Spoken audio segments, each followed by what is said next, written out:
Bem, amigos do Bola Presa, estamos de volta com mais um resumo da rodada KTO. Eu sou o Denis. E eu sou o Danilo. É o resumo da rodada mesmo. A TV não está escrito resumo da rodada, porque o programinha que a gente usa para mudar as imagens aqui deu pau.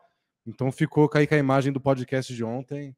Então, escutem o podcast. E você não está enganado, não. Esse é o resumo da rodada, está no lugar certo. Mas se você ainda não ouviu o podcast, o vídeo está aí já, que a gente gravou ontem, quinta-feira, ao vivo no YouTube, mas também está no ar em áudio editadinho, bonitinho, com vinhetas no Spotify ou no seu agregador de podcast favorito. Hoje a gente vai falar dos dois jogos que a gente não conseguiu comentar no podcast direito, porque ele foi gravado antes, que aconteceram na noite de quinta-feira, os jogos 6 entre Sixers e Celtics, Nuggets e Suns. Nuggets e Sixers com a chance de fechar, classificar para as finais de conferência, mas só um deles conseguiu. O Denver Nuggets passou o trator por cima do Phoenix Suns, lá em Phoenix. Foi um jogo, se você não é um torcedor fanático do Denver Nuggets, broxante. Porque nada aconteceu. Nada aconteceu. Pareceu um jogo de temporada regular que no primeiro quarto um time deixou escapar e falou: amanhã a gente tenta de novo. Só que o amanhã do Phoenix Suns é outubro na próxima temporada. E eu achei que foi até um pouco mais constrangedor do que o normal, porque quando os jogos são tão atropelamento de trem desse jeito, os jogadores saem, vão pro banco. Mas é jogo eliminatório, então os jogadores do Suns tiveram que ficar lá em quadra, dando um murro em ponta de faca. Foi bem feio. Foi horroroso, a gente vai falar mais daqui a pouquinho. A gente vai começar pela vitória do Boston Celtics. De novo, assim como no ano passado. Ano passado foi contra o Bucks, dessa vez contra os Sixers. Jogo 6 para ser eliminado na semifinal de conferência contra um dos favoritos do leste. Eles vão lá e ganham. Então vamos começar a análise por eles? Com certeza, e ganharam num jogo bem exótico. Nossa, foi bizarro. Jason Tatum fez 19 pontos. 16 no último quarto. Ele chegou no último quarto. Porque ano passado, nesse jogo contra o Bucks, ele marcou 46. Isso, ele teve um jogo espetacular para carregar o Celtics nas costas. Foi talvez o grande jogo da carreira dele, ou um dos grandes jogos. E ontem parecia que, estamos no último quarto, você acertou um arremesso. O time precisando e você aí... O primeiro tempo inteiro, então primeiro e segundo quarto, ele errou todos os 10 arremessos que tentou. E o mais fascinante, o Celtics criou uma boa vantagem no placar mesmo assim. E aí só no terceiro período que o Sixers conseguiu empatar o jogo, chegou a virar, mas nunca passou de acho que 2 pontos de vantagem. Acho que 5. No final do terceiro quarto, o Sixers conseguiu 5 pontos na frente. E aí apareceu, Tatum, agora precisa de fazer alguma coisa, porque antes você estava errando tudo, mas o time estava bem, estava na frente. Agora precisa. E aí falou, tudo bem, deixa eu esperar os 3 minutos finais. Isso, deixa eu deixar isso aqui bastante dramático, e aí eu acerto 4 das 5 bolas de 3 pontos que eu tentar aqui. E aí acertou 4 bolas de 3 praticamente seguidas, teve uma que ele errou no meio do caminho, e matou o jogo, ganhou. O Sixers fez 13 pontos no último quarto. Não, surreal. O último período foi uma coisa bem bizarra. Nos últimos 6 minutos de jogo, o Sixers não acertou uma única cesta. Errou 15 de 20 arremessos no quarto período todo. E todas as 8 bolas de 3 pontos que tentou. Eu acordei hoje, olhei para os céus e falei, obrigado por não me fazer torcedor do Philadelphia 76ers. É muito difícil. Porque não é só perder. É tipo, requinte de crueldade, O time tava se arrastando, parecia de novo o jogo 4, mas aquele jogo Harden fez 42 pontos, salvou a pele deles. E dessa vez não. Eles mostraram uma força no terceiro período, defenderam bem, acertaram arremessos, cortaram a diferença do Celtics, virou. E aí o quarto período, nossa, parecia que eles queriam estar em todo lugar do mundo, menos ali. Todos os jogadores. É mais uma vez em que o Sixers fica sem construir jogada, cortando o tempo do cronômetro, em pânico, parece que ninguém quer dar um arremesso, eles só querem que o jogo termine, e uma hora acabou e eles tinham perdido. Você reclama que às vezes bate o desespero no Celtics e eles querem jogar no mano a mano, é melhor que os Sixers, que bate o desespero e eles não querem jogar basquete. Isso, e ninguém quer jogar no mano a mano, ninguém quer jogar em situação nenhuma. A pessoa fica, Faz alguma coisa. Deve ter um livro de jogadas, né? Acho que todo time tem. Sem dúvida. Acho que é playbook. tradicional no basquete ter livros de jogada. Escolhe uma. Aí você escolhe uma e fala, vamos fazer a 2.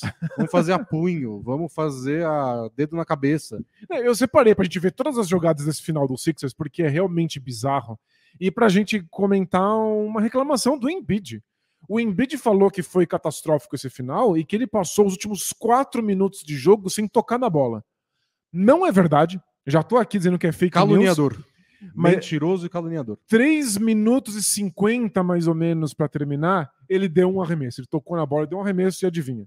Ele errou esse arremesso. E aí depois disso a bola não chegou mais nas mãos dele nos últimos 3 minutos finais de um jogo crucial que poderia acabar uma série.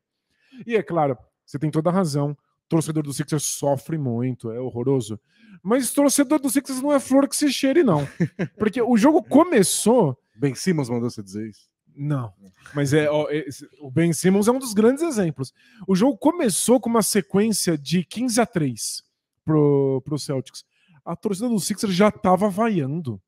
Eles vaiaram o time deles em casa para fechar uma série no primeiro quarto. Mas é para começar o jogo destruindo. Não, foi bizarro. O segundo quarto, quando o Celtics abriu uma vantagem de 16, a torcida do Sixers ou vaiava ou estava completamente em silêncio. É uma torcida que morreu. De novo. Eles não aguentam mais. Eu entendo eles. Eu vaiaria lá também. Mas aí tomou liderança no terceiro quarto. Era pra estar pilhado no quarto período. O quarto período, adivinha? Estavam vaiando de novo.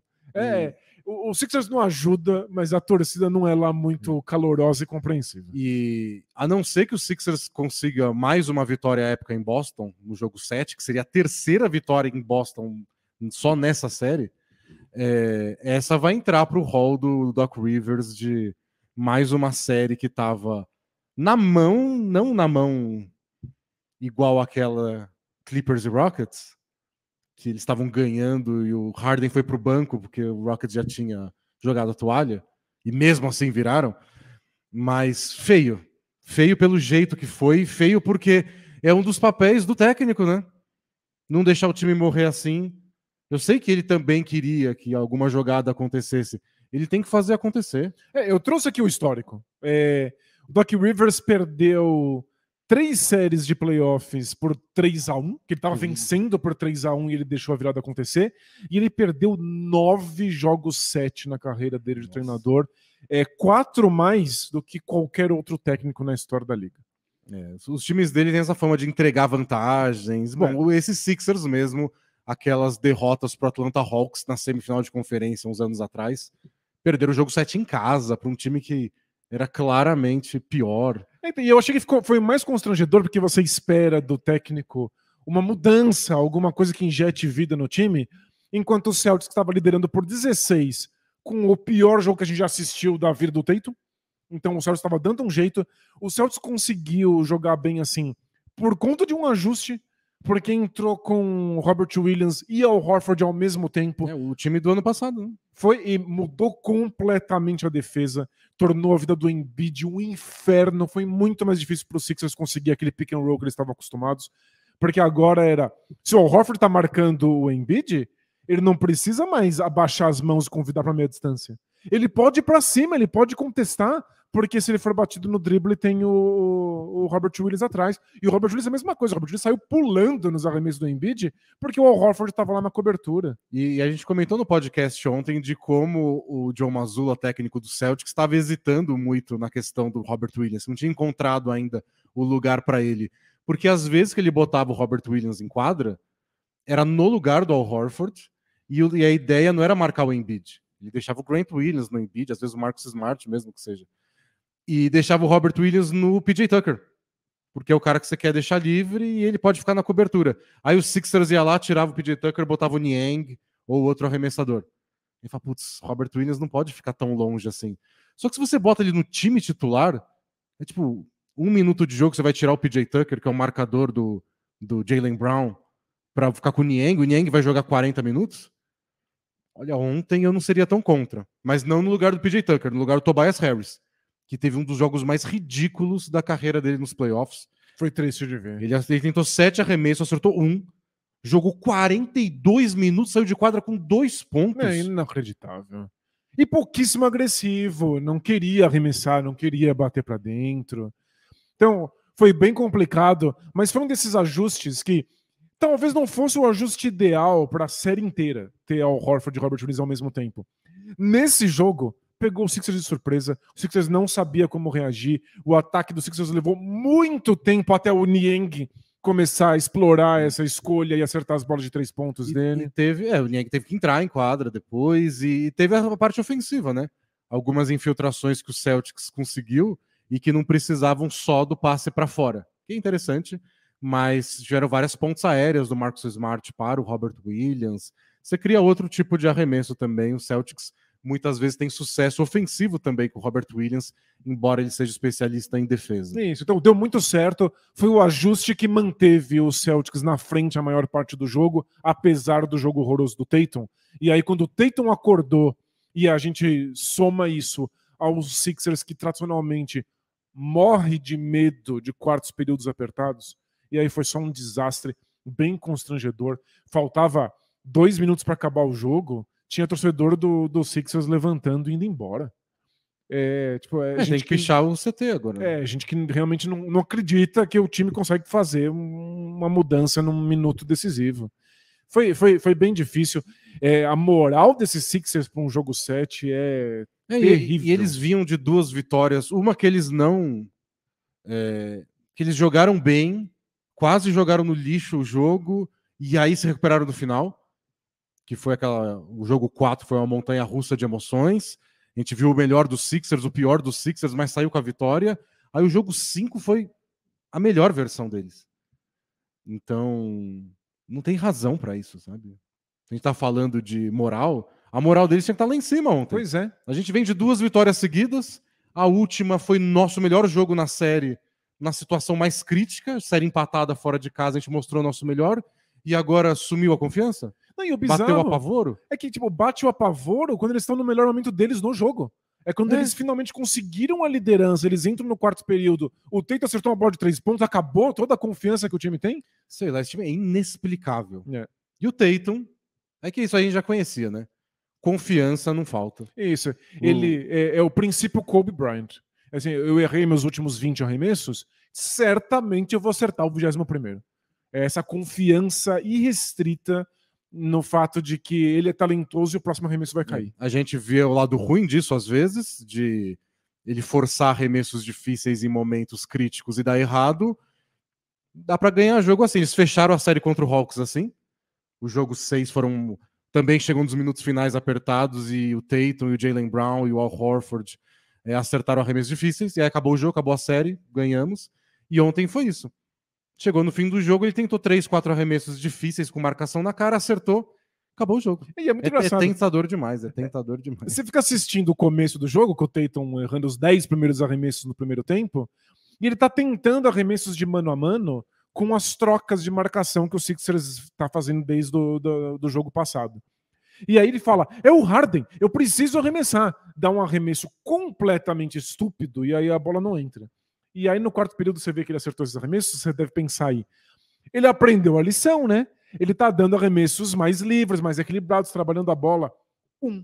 Um desses arremessos que ele acertou foi uma jogada trabalhada do Celtics. Todos os outros, nenhuma lição foi aprendida. Ele atacou mismatches, foi no mano a mano, tentou arremessos difíceis e acertou. Eu acho que o Tatum é completamente incapaz de aprender uma lição. Porque é um grau de autoconfiança que nenhuma lição existe para ser aprendida. E isso tem problemas, primeiro tempo. Isso tem grandes vantagens, o segundo tempo. O quarto período, né? O quarto período inteiro. E a boa notícia é, para os Celtics, nesse momento, tudo bem. Talvez isso custe caro mais para frente. Nesse jogo, rendeu a vitória. Vivem perigosamente, mas venceram. E lembra do Daniel House, que jogou mó bem no jogo passado? Verdade, foi a ajuda inesperada que todo jogo precisa ter. Ele ficou 7 minutos em quadro. O Sixers não encontrou a resposta. Eu não entendi, né? Como o Sixers não estava conseguindo marcar cestas. E o Doc Rivers manteve o Tobias Harris, não tentou o Daniel House. Nem vou falar do resto do banco, que foi já abandonado há muito tempo. Então não era ontem que eles iam resgatar Shake Milton, o pobre do Cork, mas pediu para ser trocado na trade deadline e não foi trocado e ficou lá, que é um dos melhores arremessadores do time. Quando você abandona o cara tão cedo, chega num jogo desse, você não vai resgatar. E tem um momento fofoca. A gente não pode analisar o que aconteceu ontem só pelo que acontece em quadra. O Doc Rivers tem uma relação com o Tobias Harris desde os tempos de Clippers, que eles trabalharam juntos por lá. Quando o Doc Rivers chegou no Sixers, ele não parava de falar do Tobias Harris, de como era um dos jogadores mais batalhadores que ele tinha treinado. E ele melhorou mesmo quando o Doc Rivers chegou. De como ele era muito profissional, de como eles tinham se ajudado a extrair o melhor um do outro. Ele usou o Tobias Harris como ponte para se ligar com um novo elenco. E o resultado é, num jogo desses essencial, ele não cogitou tirar o Tobias Harris de quadra, quando ele certamente não deveria estar jogando. Harden não estava pontuando, nem o Tobias Harris, e o PJ Tucker não pontua. E aí? E aí o Embiid não recebe a bola? E o Embiid não recebe a bola, ou estava sendo marcado dessa vez de perto pelo Al Horford, que foi a primeira vez na série que o plano foi marcar o Embiid de perto, ele foi pego bem desprevenido. Desisto desse time. Esquisitíssimo. Eu trouxe aí jogadas pra gente ver Tatum errando, depois acertando, Sixers errando, depois acertando e depois morrendo de vez no quarto período. Vamos ver. Vamos começar com arremessos do Tatum no primeiro tempo. Ele forçando esse duelo individual com o Tobias Harris, tentando uma infiltração na força. É só arremesso difícil e não caiu. Aí, rebote ofensivo do Robert Williams, uma das vantagens de ter o Robert Williams em quadra, porque onde está o Al Horford? No lugar de sempre, né? Na zona mortinha. Completamente livre na linha dos três, como o Sixers quer que seja. Mas agora, em caso de um arremesso errado, tem outro jogador de garrafão para pegar o rebote. Porém, né? E é isso, 14 segundos sobrando, porque acabou de resetar depois do rebote ofensivo. O Tatum só quer arremessar. Na cara do Melton. E é isso. E foi uma airball. Não deu nem aro. De novo contra o Melton. Acho que ele não respeita muito o Melton, né? Ele viu o Melton, ele bateu pra cima e essa bola. E essa ainda que deu tudo errado, e aí deu certo. Ele ficou com a bola embaixo da cesta, e aí não conseguiu finalizar 2 vezes. É um desses dias aí, que é o famoso tem dia que é noite. Exatamente. E aqui é em contra-ataque, ele infiltrando. Como que não entra? Parece as bandejas do Westbrook. Exatamente. Não é? Parece que você vai rápido demais e a bola não entra. Com a esquerda ainda, igualzinho do Westbrook. E aí, ó, olha a troca. Olha o Embiid indo lá desafiar. É um ajuste que o Sixers fez desde a última partida. E ele tá querendo arremessar na cara do Embiid. E só não caiu. E ele passou pelo Tobias. Foi difícil. Mas nesse giro ele conseguiu espaço pra bandeja e, de novo, nem bateu no ar. Nem aro. Ainda tombou lá. Você deu contra-ataque. Que primeiro tempo pra esquecer. E ó, olha esse mano a mano na troca com o Harden. Ele trocou com o Harden e falou, ok, eu preciso explorar isso. Mas explorar isso é dar um arremesso na cara do Harden na linha de 3 pontos? E aí, ó, esse foi bonito, hein? Esse foi legal. Esse é o Celtics que a gente ama. Infiltração do Jaylen Brown, atraiu o Embiid, aí o Al Horford ficou livre. E aí foi passo a passo, sempre o Sixers um passo atrás. E o Tatum livraço. Nem esse caiu. E era o Sixers já cortando a diferença e aí já tinha passado. E aí quarto período, Embiid na cara dele. Ele aprendeu alguma lição? Não, ele só resolveu acertar. E aí quando o Sixers tinha 2 pontos na frente, faltando 4 minutos e 15, acordou o menino. Se ele erra isso, sério, a torcida cai matando. Como assim você não aprendeu nada dando arremesso difícil ainda no momento crucial? E aqui, ó, completamente mano a mano com o Maxey. É aquele mesmo drible que a gente viu no jogo anterior, né, que ele dá esse corte seco. E esse foi sem falta de ataque, né? Não precisa de falta de ataque. Isso é bom bastante. E é um arremesso difícil. Segunda bola de 3 pontos dele seguida. E aí abre 4 pontos de frente, faltando 3 minutos e meio. O Sixers não conseguia pontuar. E aí essa jogada junto com o Marcus Smart. Essa é um pouco melhor, né? Teve um trabalho, ele não teve que forçar um arremesso. O Tatum vem lá do garrafão, faz um bloqueio, força a troca, mas aí o Maxey perde um pouco o equilíbrio, não consegue acompanhar o Tatum, dá esse espaço para a bola de 3. A troca deu 1 segundo de vantagem. Foi bem mais bonito o arremesso do que a gola rolê que o Gallinari tá usando no banco ali. E aí com o jogo já praticamente definindo, ele erra. E absurdo.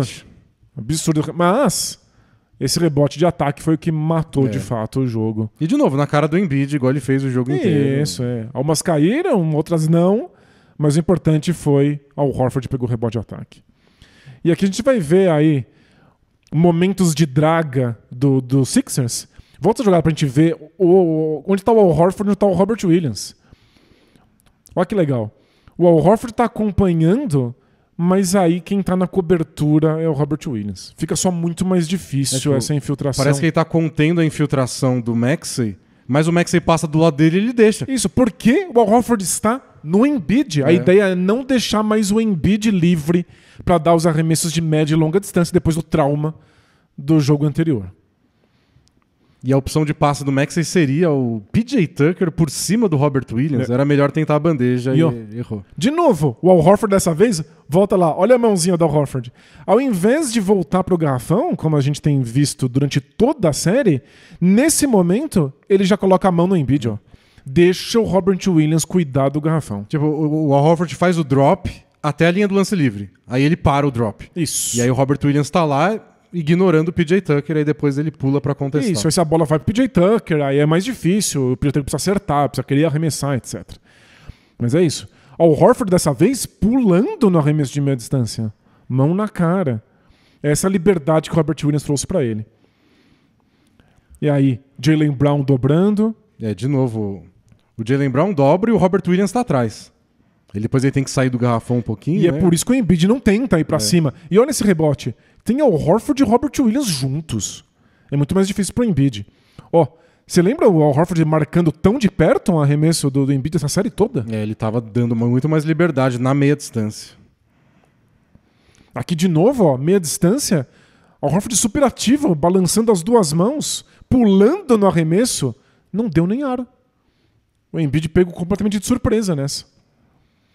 E aí é o pick and roll que a gente tanto viu ao longo da série. O Embiid fez a cesta aí, mas tem o Robert Williams contestando de um lado e o Al Horford fazendo a cobertura do outro. Né? Se o Al Horford tivesse dado um passinho antes, o Embiid ia ter ainda mais dificuldade para receber essa bola. Então não tem infiltração possível e o arremesso é mais contestado. O Embiid caindo sozinho aí, opa! Quase que catou um cavaco. Eu deixei essa cesta do Harden pra gente ver o nível de preocupação com o Embiid, porque o Embiid não pode mais ficar livre. Então o Robert Williams saiu do garrafão, porque não pode deixar o Embiid lá, né? Essa é o Al Horford é mais inteligente para fazer essas leituras, né? O Robert Williams é meio literal nas ordens que ele recebe. E aqui a gente tá vendo a sequência que devolveu o Sixers pro jogo e eventualmente rendeu a liderança. O Embiid nem voltou. Toco do Embiid, contra-ataque, o Niang de 3. E aqui de novo, infiltração. Deu tudo errado, rebote ofensivo, bola na zona morta, bola de 3 do Niang. Acertar essas bolas de 3 pontos é essencial. Quando o Niang tá acertando, tudo fica muito mais fácil. E aí, olha lá o Robert Williams, ele aprendeu que não pode deixar o Embiid livre lá no perímetro, né? Mas não é pra sair do chão também, né? Você estica o braço. O grau de ingenuidade, né? E aí deu essa bandeja pro Embiid. É um momento sem o Al Horford também, então não tem a cobertura. Foi o melhor momento dos Sixers no jogo. E aí já é o fim da partida. Logo depois do Sixers estar na frente, o Harden tenta esse step back na cara do Marcus Smart, mas não foi igual nos jogos que ele fez 40 e tantos pontos. Ele errou bastante hoje. E aí a gente vai ver uma última participação do Embiid. Bateu pra dentro do Al Horford e errou essa bola de meia distância. A bola rodou ainda, né? E caiu pra fora. Pronto. O Embiid não toca mais na bola. Esse foi o último momento. O Harden não querendo infiltrar, não passou pro Embiid, o Maxey também não passou pro Embiid, forçou essa bola, não deu nem nada. Mas eu acho que tem a ver também com o tempo que eles gastam. É claro, eles não queriam arremessar, né? O Maxey recebe, faltam 7 segundos, ele fala, vou arremessar mesmo. Não, e o Harden que recusou a infiltração no meio, né? Ele desistiu no meio. Sem ter pra quem passar, né? Ele tem que olhar tudo em volta de novo. E aqui, bola pro PJ Tucker. Que é o que o Celtics quer, né? Exato, faz 10 anos que o PJ Tucker não acerta uma bola dessas. E aí o arremesso que eles tinham poucos segundos, né? Quase estouraram pra cobrar. O Embiid quer muito receber essa bola na frente do Al Horford. O Horford marcou bem de perto. Acabou indo pra esse arremesso bizarríssimo. O Melton não tinha a menor chance de acertar isso. E aqui o Embiid também ficou esperando um jogo ali de pick and roll. O Harden foi sozinho. E o Harden teve sucesso contra o Horford em outros momentos dessa série, mas não ontem, não nesse lance. Mas era o Embiid marcado pelo Jaylen Brown também. Às vezes é lei que se você tá no mismatch, outro jogador pode estar no mismatch também. Na Conferência Oeste, Denver Nuggets classificado para a final do Oeste. O primeiro colocado na temporada regular já garantiu sua vaga. Espera aí o vencedor de Lakers e Warriors. E ganhou lá em Phoenix. Primeira vez na série que um time ganhou fora de casa. Foi o jogo para fechar. E foi uma senhora surra, 125-100. O Phoenix Suns estava ainda sem Chris Paul. Não conseguiu voltar a tempo para o jogo 6. E sem DeAndre Ayton, que estava machucado, estava lá sentadinho com roupas civis no banco de reservas. Os números do Suns eram melhores com o Jock Landale em quadra, porém, né? Um jogo inteiro, o jogo inteiro do Landale, vai ter que usar o Biombo vindo do banco. Aconteceu? O Jokic já está passeando e realmente não rolou, embora o que tenha chamado mais atenção é que o Devin Booker acertou 4 de 13 arremessos depois de estar com um aproveitamento histórico ao longo dessa série, ao longo dos playoffs inteiros. E o Durant fez 23 pontos, mas com 8 de 19 arremessos, e vários desses arremessos já quando o jogo estava completamente decidido. O que a gente comentou aí no preview desse jogo, quando a gente gravou o podcast ontem, é que o Suns tinha chances de continuar, de ir bem longe, porque o poder da imaginação é infinito. A gente viu grandes momentos, a gente viu o Devin Booker ter uma atuação histórica mais de uma vez nessa série e pensou, se ele continuar fazendo isso, dá para acontecer. Porém, é difícil e eles não têm nenhuma resposta pro Jokic. E aí ontem ficou bem claro quão difícil é você manter a atuação histórica atrás de atuação histórica. Era uma corda muito esticada e ontem simplesmente arrebentou, enquanto eles continuaram não tendo resposta nenhuma pro Jokic. O Jokic, sério, atropelou esse time de tantos modos diferentes que é difícil explicar. Porque poucas vezes eu lembro de, por mais jogadores espetaculares e dominantes que a gente viu ao longo dessas décadas aí cobrindo a NBA, nossa, poucas vezes alguém tão à vontade. Parece muito fácil pro Jokic. Foi muito. Ele pontuou quando bem entendeu, em cima de tudo quanto é tipo de defesa que o Suns colocou na frente dele. E ontem chegou um ponto em que o Jokic estava em quadra com 4 reservas. Era ele 4 reservas. E ele fez os reservas acertarem arremessos livres contra um Suns que já estava perdendo por 30, mas estava mantendo os titulares porque precisava de uma recuperação milagrosa. Assim, o Jokic não só faz tudo sozinho, como ele deu o jeito de jogadores secundários darem uma surra no Suns, que é um dos grandes times da NBA. Foi assim, histórico, que legal que a gente pôde assistir, mas é que foi tão desigual que não foi nem divertido. Não foi emocionante, né? Foi bem chocante. Não dá para não lembrar da eliminação do Phoenix Suns na temporada passada, né? Também em casa, mas era um jogo 7, não um jogo 6, contra o Dallas Mavericks, e a história foi muito parecida. Um jogo frio naquela ocasião do Booker e do Chris Paul, dessa vez do Booker e do Kevin Durant, e um jogo que o Dallas abriu uma vantagem gigante no primeiro quarto e ficou todo mundo já, gente, eu sei que dá tempo, mas é jogo 7. Vamos correr. E aí começa o segundo período e não tem resposta, eu acho que já acabou. E foi isso mesmo, foi assim no jogo 7 do ano passado, foi assim no jogo 6 ontem. A única diferença é que naquele jogo 7, no segundo quarto, o Doncic já tava gargalhando. Ele tava achando muito engraçado. Com mais pontos que todo o time do Phoenix Suns. Isso, e ele acha tudo muito divertido, né? O Jokic não teve muita reação, não. Ele continuou fazendo o trabalho, o que eu acho que tornou a coisa mais constrangedora, que era um cara completamente apático, destruindo o adversário. O Nuggets não foi tanto de acerta uma bola de 3 e todo mundo fica louco. Foi meio que, tá fácil, vamos continuar jogando aí. Vamos continuar fazendo ganchinho. Pareceu meio banal. Eu fiquei em choque porque o primeiro período, o Nuggets abriu a vantagem no primeiro período. Acabou 44-26. Só que tava 27-26. Os primeiros 8 minutos de jogo o jogo foi trocando de liderança, uma vez atrás da outra. É por isso que foi a sensação de uma corda esticada arrebentando. Parece que o Suns estava assim, no limite. E aí chegou uma hora que eles só pararam de pontuar. E o que é mais esquisito, o Durant não estava bem no jogo. Mas assim, não estava brilhando, também não estava patético. Mas ele estava e aí ele saiu de quadra por os últimos 4 minutos. Aí fica só o Booker, depois volta o Durant. Sei lá, é a rotação do Suns.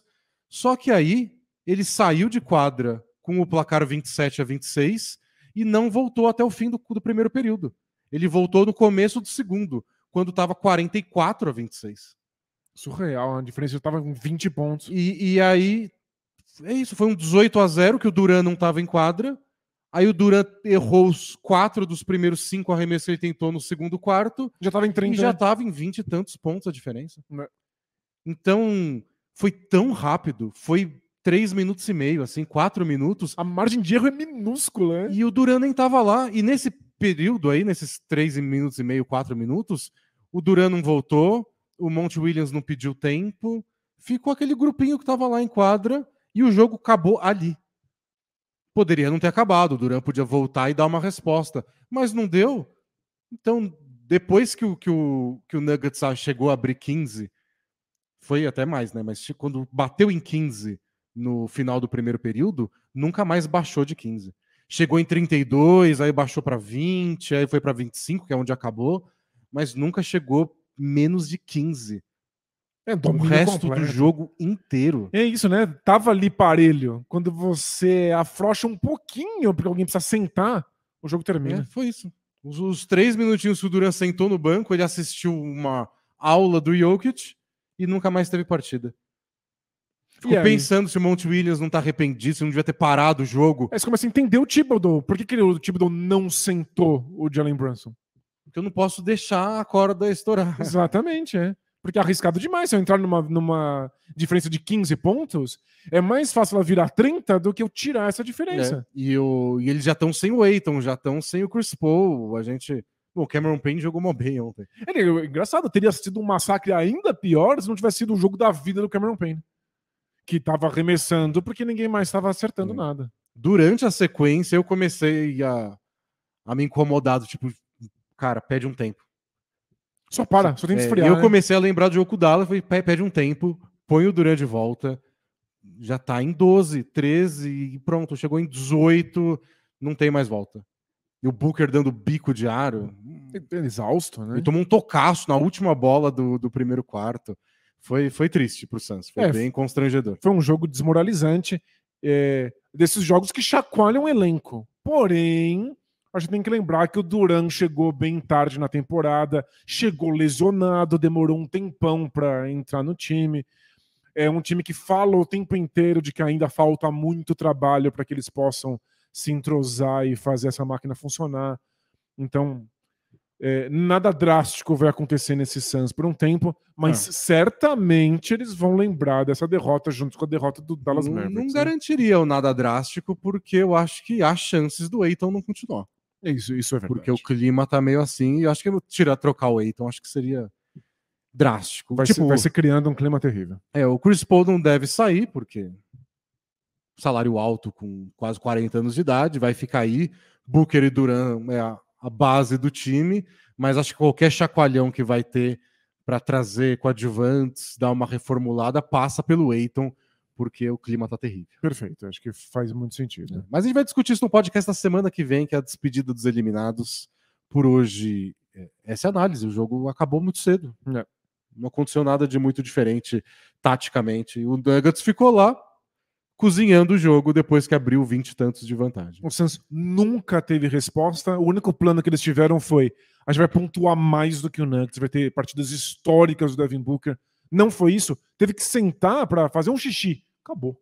Eu trouxe pra gente assistir essa sequência de quando o jogo pulou de 27-26 Nuggets para 44-26 Nuggets, 18 pontos de vantagem e nunca mais olharam para trás. Isso, vamos acompanhar. Então o placar tá aqui 28-26, estava 27-26, o Caldwell Pope fez um lance livre e o Kevin Durant não está em quadra. E vários reservas em quadras. Christian Brown, Bruce Brown, Jeff Green, o Jokic, o Caldwell Pope e 3 reservas.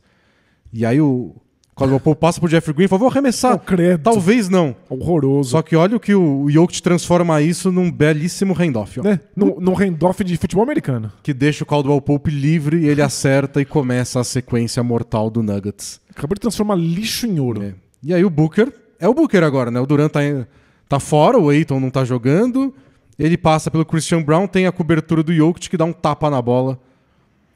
Eu adoro como ele não reage. E é muito mais fácil pro Nuggets fazer essas coberturas, porque, ó, deixa os caras livres. Deixa o Torrey Craig livre do outro lado. Claro. Deixa o Kogi livre quando ele estiver em quadra. Deixa quem for. E, ó, de novo. Tem dois aí. Booker com a bola, já chega o Jeff Green. Aí o Booker roda pro Terrence Ross. E o Terrence Ross vai tentar o passe pro Torrey Craig. E olha que ridículo esse passe. Isso, como se ele fosse o Doncic. É. E dá o contra-ataque pro Nuggets, que pune com outra bola de 3 do Kentavious Caldwell Pope. E falta talento, né? Faltam jogadores bons o bastante pra poder punir o tipo de defesa que o Nuggets estava usando. E toda vez na série que o Booker usa um corta-luz, 2 jogadores acompanham ele. Olha essa bagunça. Ele tá no meio de 3, acha o passe pro Terrence Ross livríssimo. A bola faz um charme, mas fala, hoje eu não vou cair não. Mas que foi quase até. Agora o Jokic sendo marcado pelo Biyombo. Sem chance. É muito fácil. Então 9-0 em 1 minuto e meio. Devin Booker vai dar uma resposta. De novo, ele usa um bloqueio. Sempre o Jokic marca esses bloqueios bem no alto. E o jogador que estava marcando, que é o Christian Brown, acompanha, vira esses 2 na bola, mais a cobertura do Caldwell Pope. E esse é um arremesso que a gente já brincou muito com o Devin Booker, que ele nunca vai pra cesta. Ele se contenta com a meia distância. Tava acertando. Ontem, nem perto. Não caiu. E aí teve uma falta ainda no rebote, 2 lances livres, o Nuggets fez mais 2 pontos, já subiu para 12 a diferença.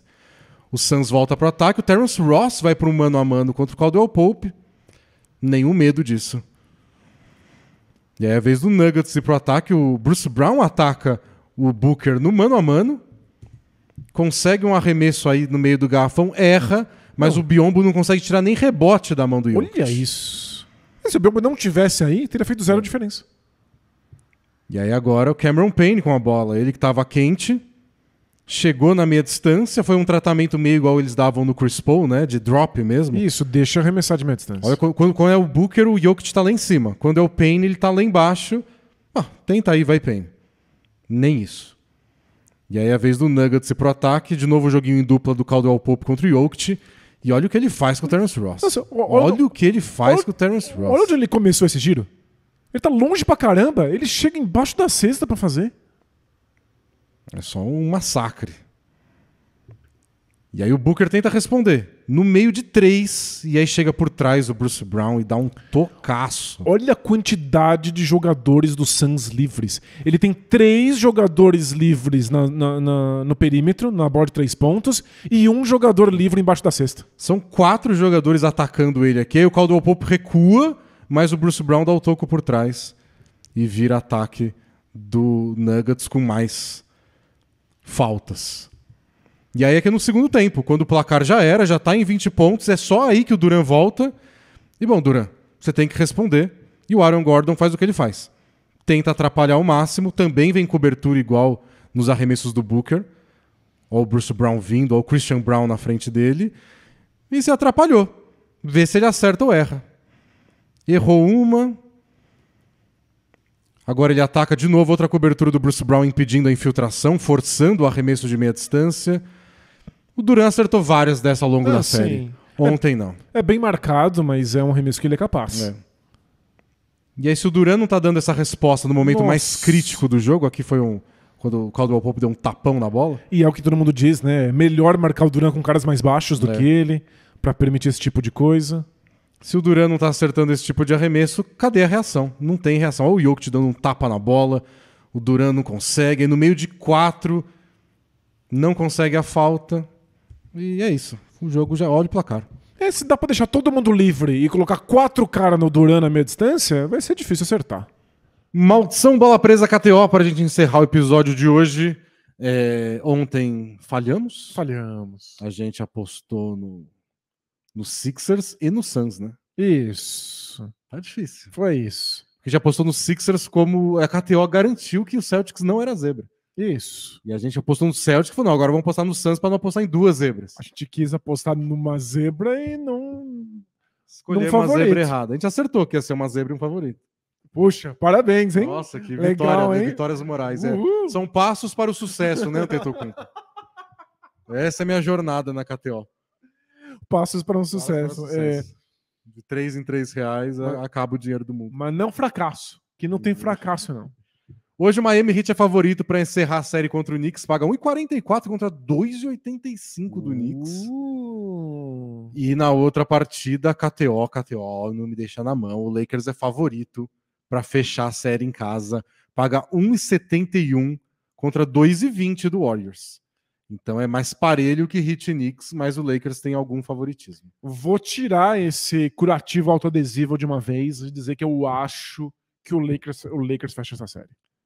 Então, os dois fecham hoje. O Knicks, você acha que o Knicks tem uma resposta? Eu acho que se o Heat não acerta os arremessos de 3 pontos e o Knicks acerta, o Knicks vence o jogo. Essa possibilidade sempre existe. E dá pra postar minutos do Jalen Brunson, porque ele certamente não vai sentar de novo. É 48 ou mais, porque aí pode ser prorrogação. Pode ser. É isso, ele não vai sentar.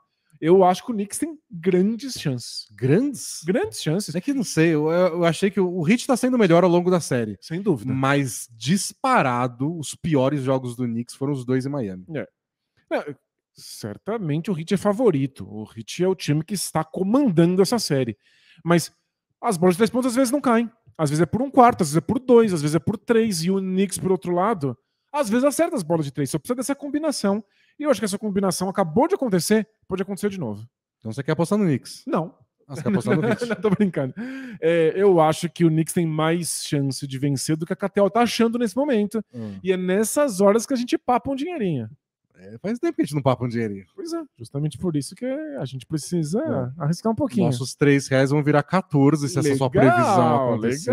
Legal. Gostei. Eu tô zero confiança no Lakers, porque eu sou torcedor medroso. Perfeito. E zero confiança no Knicks também. E pode acontecer, eu entendo.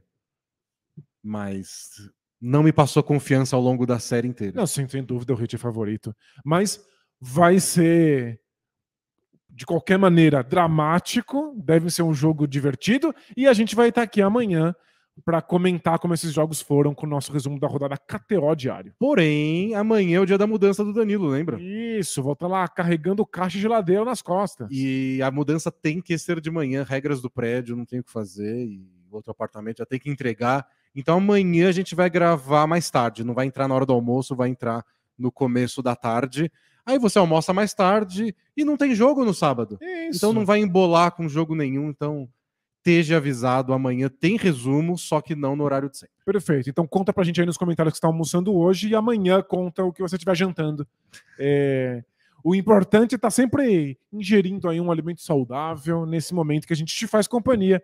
E obrigado por estar fazendo companhia pra gente nesses playoffs. Aproveita aí, deixa o like, aperta o sininho. Assim que a gente entrar no ar, você será notificado. Até amanhã. Tchau. Tchau, tchau!